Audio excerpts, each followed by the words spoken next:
lhe dou as boas-vindas ao Autoconsciente. Este é um podcast que entende você para você se entender melhor.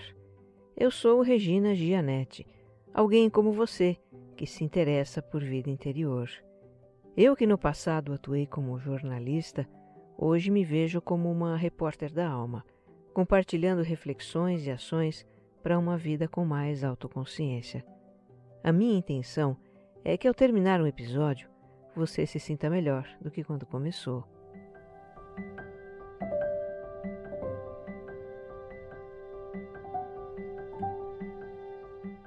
O autoconsciente é mais do que um conteúdo, é uma experiência. Para você que me escuta pela primeira vez, o autoconsciente é quinzenal, viu? Tem sempre um episódio novo em domingos alternados.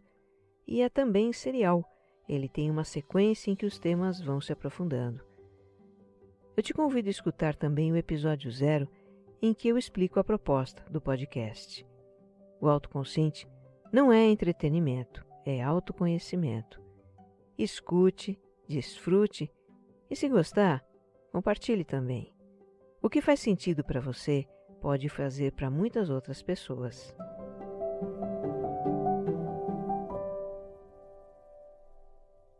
Episódio 86. Angústia e a busca de sentido.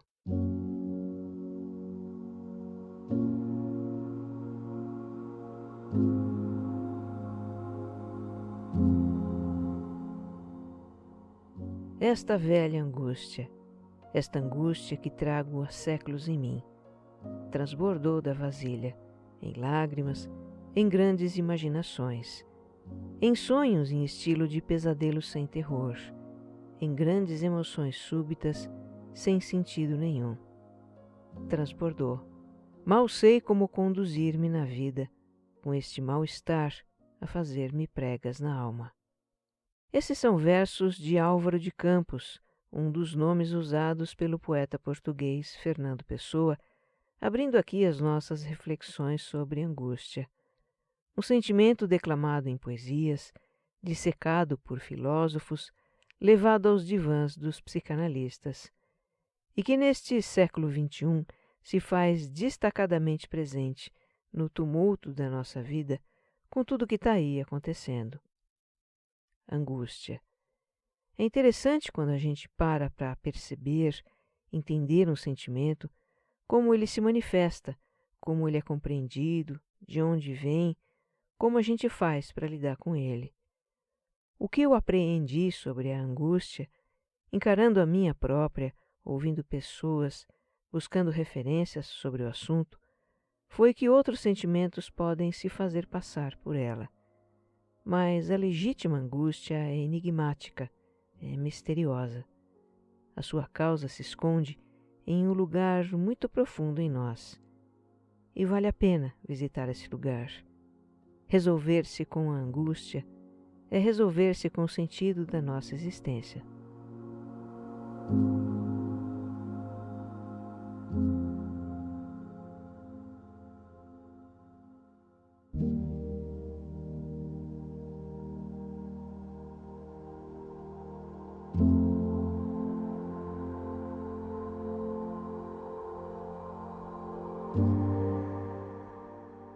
É muito comum a gente chamar de angústia algo que ela não é. E para desemaranhar isso, vamos começar diferenciando sensação de sentimento. Essas são palavras muitas vezes usadas como sinônimos, mas os seus significados são diferentes. Sensação é algo físico, é do corpo, é sintoma. Sensação é, por exemplo, a opressão no peito, o nó na garganta, o aperto no coração ou na boca do estômago. É a vontade de chorar e as sensações do choro também. Já sentimento é o estado afetivo ligado àquela sensação, ou ainda como a gente nomeia a sensação. Por exemplo, eu posso ter uma sensação de opressão no peito e chamá-la de culpa, que é o estado afetivo, é o sentimento. Eu posso ter a sensação de nó na garganta e chamá-la de tristeza, que é o sentimento. Posso ter sensações de coração disparado, de aperto no estômago e chamá-las de medo. As pessoas descrevem as sensações de angústia como um aperto no peito, um sufocamento. Para algumas é um vazio no peito. A angústia também é descrita como uma sensação de falta de algo, que não se sabe o que é. E essa é a característica chave da angústia. A gente não sabe o que está provocando aquele mal-estar em nós. A causa da angústia é indefinida. Por isso eu chamei de misteriosa, enigmática. Ela surge do nada e deixa uma pergunta: por que me sinto assim? Agora, é muito comum chamarmos de angústia um sentimento que tem causa definida. Eu mesma sempre fiz isso, só me toquei do fato produzindo este episódio. Eu vou dar um exemplo. A gente diz: fico angustiada quando não tenho o controle da situação.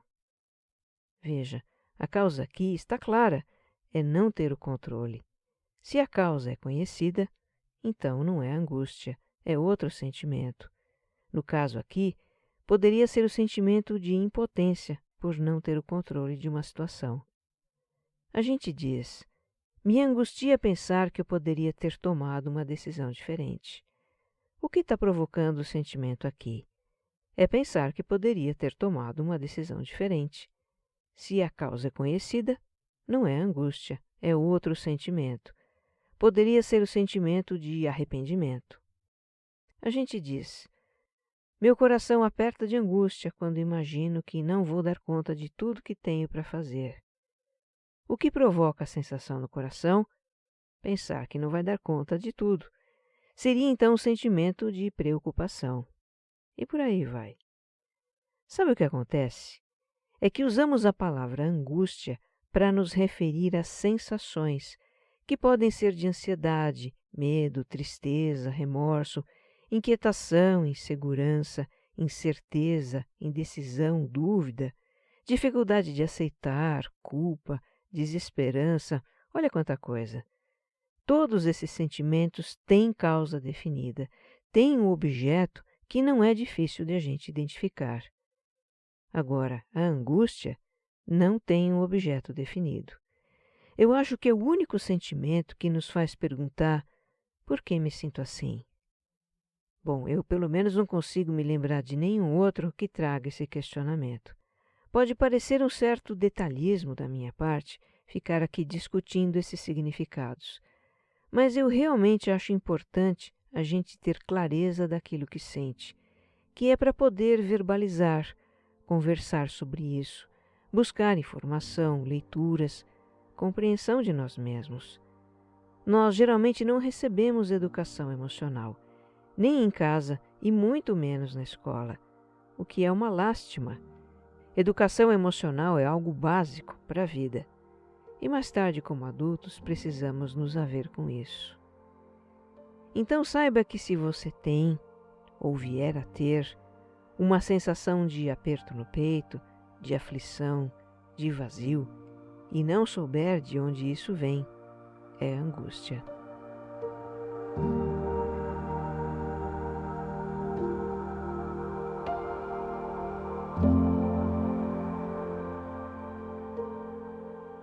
Pelo que eu já observei em mim e pelo que as pessoas compartilharam para este episódio, a angústia pode aparecer em momentos como algo meio pontual.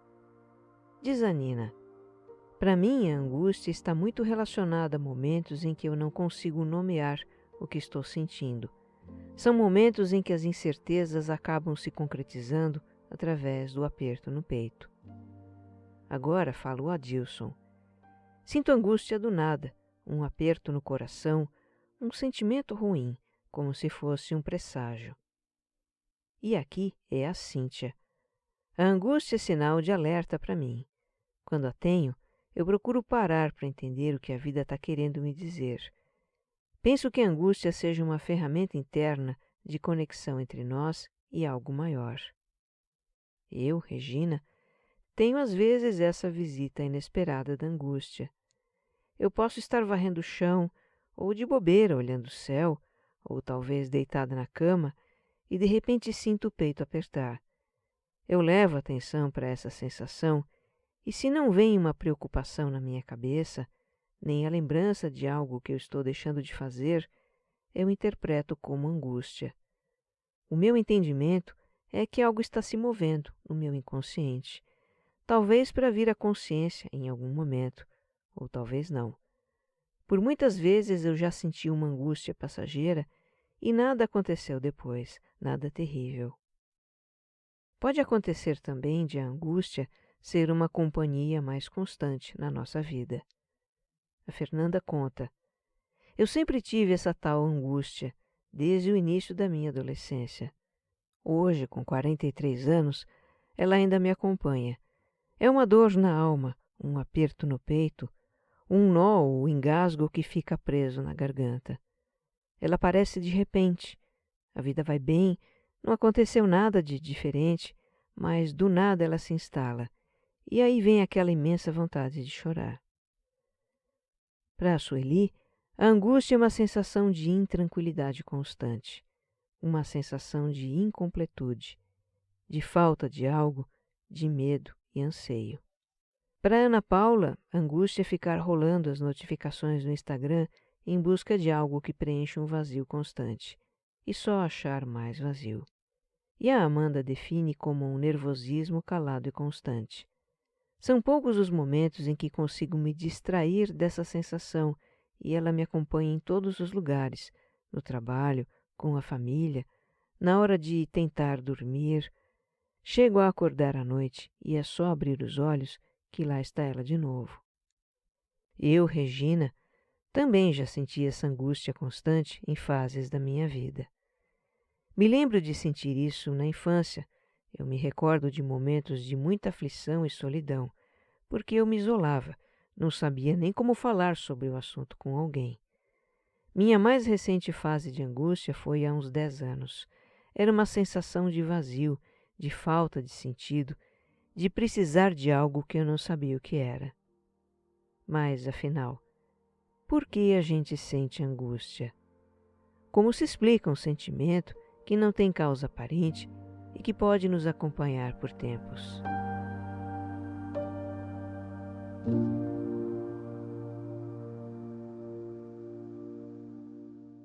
Segundo a filosofia, a angústia é própria da condição humana.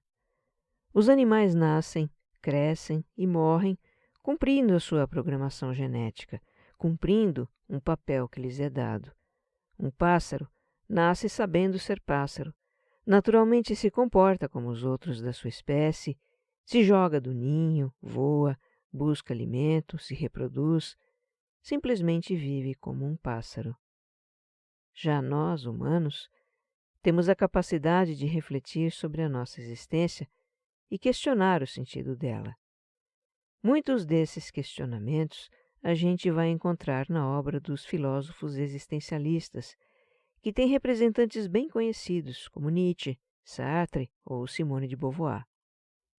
Por toda a Idade Média, que durou 1000 anos, a filosofia foi teocêntrica, colocava Deus em seu centro e abordava temas como a religião, a fé, a moral cristã, a alma humana, por exemplo.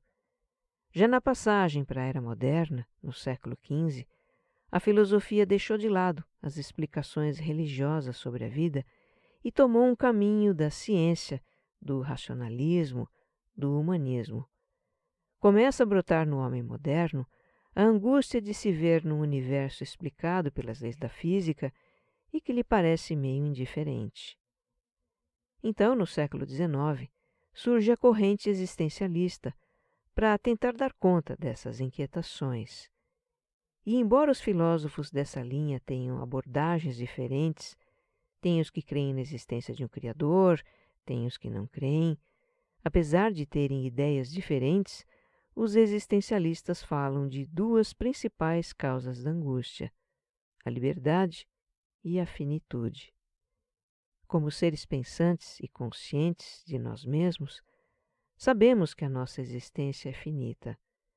Podemos não ter certeza de nada, mas temos certeza da morte. E temos também a liberdade de construir a nossa vida. Diferentemente do pássaro, nós podemos fazer escolhas. A vida humana é um projeto aberto, cheio de possibilidades. Agora, em uma existência finita, na qual não será possível experimentar de tudo, o que escolher?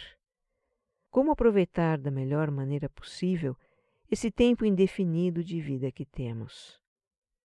A razão não é capaz de prever as consequências das nossas escolhas. Não nos dá garantia de fazer escolhas seguras.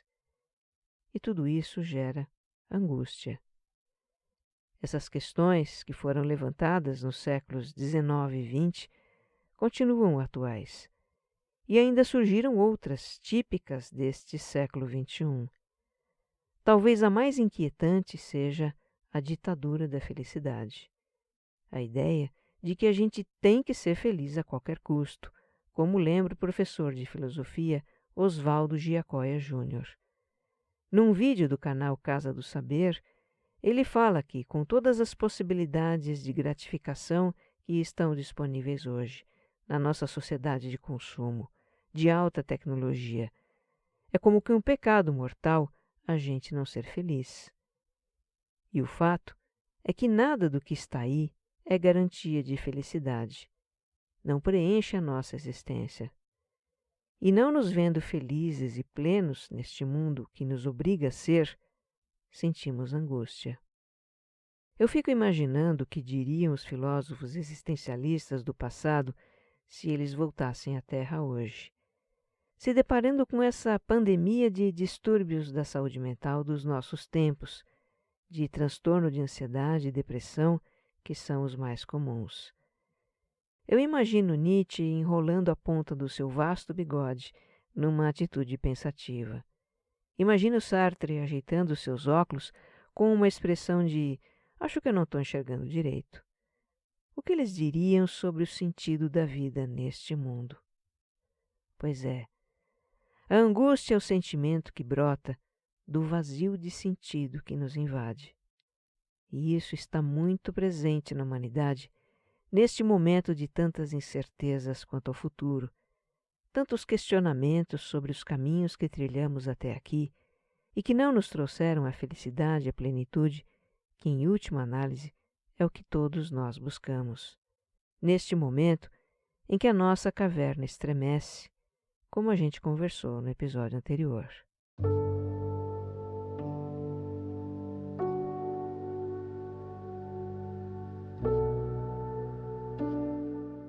Por que a angústia é um sentimento tão aflitivo e de causa indefinida que a gente não consegue entender? A nossa tendência é procurar escapar dela, de alguma maneira. O filósofo dinamarquês Søren Kierkegaard, do século XIX, considerado o fundador do existencialismo, ele verdadeiramente dissecou a angústia e estabeleceu a relação desse sentimento com a busca de um sentido para a vida. O Kierkegaard dizia que na busca por escapar da angústia, o ser humano atravessa 3 estágios. O primeiro é o da relação com as coisas do mundo, que o filósofo chamou de estágio estético. É a experiência das sensações, da satisfação dos sentidos, dos prazeres da vida. Os tempos do Kierkegaard eram os da boemia dos românticos, das paixões avassaladoras, da vida desregrada e intensamente vivida, o que era meio rebelde para a época. Hoje, nós temos infindáveis possibilidades de consumo para todos os gostos e bolsos, para satisfazer os nossos apetites e desejos, múltiplas possibilidades de entretenimento e diversão. Interessante como o conceito de estética do filósofo cai bem nos nossos dias, se a gente fizer uma ligação com a vida instagramável, que é um ideal estético, né? De beleza, de glamour, de sucesso. Todos nós experimentamos esse estágio de preencher a existência com prazeres, conquistas, posses, atingir objetivos, até chegarmos à conclusão de que não é isso que nos preenche. Faz parte da vida, sim, mas não é a nossa razão de existir. O sentimento de vazio, de tédio, fastio, angústia, nos grita isso. Não encontrando preenchimento em uma vida estética, o ser humano tenta aplacar sua angústia com uma vida ética, diz o Kierkegaard. Ser o cidadão absolutamente correto, o modelo de virtude moral para a família e a sociedade. Uma missão quase impossível, né? Visto que as tentações do mundo são grandes, a carne é fraca e o ser humano intrinsecamente imperfeito. Se era assim nos tempos do filósofo, hoje então nem se fala. A ética de hoje pode até ser mais desenvolvida e abrangente, mas ainda é incapaz de conter o nosso lado sombra e impedir as nossas grandes ou pequenas transgressões. E a propósito, às vezes até ficamos em dúvida sobre o que é ético, num mundo que está de cabeça para baixo, em que nem a justiça parece ser coerente. Mas enfim, no caminho ético nos deparamos com as nossas contradições e imperfeições. Falhamos miseravelmente em ser impecáveis e não nos livramos da angústia. Não encontrando sentido em uma vida rigorosamente ética, o ser humano tenta o caminho religioso, o terceiro estágio, segundo Kierkegaard. Ele, que era teólogo e um ardoroso seguidor do cristianismo, defendia uma religiosidade individual, numa relação pessoal com Deus, sem intermediários. Era um duro crítico das instituições religiosas, por serem dogmáticas, por ditarem o modo como as pessoas devem exercer sua religiosidade. E dizia que se o ser humano apenas buscasse pertencer a uma doutrina, se limitasse a repetir orações e seguir os dogmas de uma religião institucionalizada, não seria por aí que encontraria sentido para sua vida. Eu fico imaginando o que o Kierkegaard diria se voltasse à Terra e visse a mercantilização da fé que existe hoje, se visse os líderes religiosos que alimentam a intolerância e a divisão entre pessoas, contradizendo tão frontalmente a mensagem de união, de amor ao próximo, que é a base das religiões. Se fosse vivo nos nossos dias, talvez o filósofo também falasse de estratégias de fuga da angústia mais contemporâneas. Por exemplo, tentar nos distrair para ver se ela passa. Sacamos o celular e navegamos sem rumo nas páginas das redes sociais. Ligamos a TV e nos deixamos tragar por algumas dessas séries intrincadas que nos levam para longe dos nossos problemas. Ou vamos fazer um sanduíche, arrumar armários, jogar conversa fora em algum grupo de mensagens. Para fugir da angústia, podemos também nos afundar no trabalho. 10, 12, 14 horas por dia. Trabalhar intensamente ocupa a mente e de quebra pode nos fazer sentir produtivos. A grande obsessão do mundo moderno, produtividade. Para fugir da angústia, temos remédios tarja preta que nos anestesiam. No mundo em que é obrigatório ser feliz, a angústia é tratada como doença. E temos também toda uma série de substâncias entorpecentes. O nome já diz tudo. Substâncias que entorpecem, amortecem, nos impedem de sentir. O fato é que tentar preencher o vazio da angústia, nos distrair ou anestesiar, nada disso acaba com ela. E aí fica a pergunta piscando na nossa mente. O que fazer então com essa angústia que nos faz pregas na alma?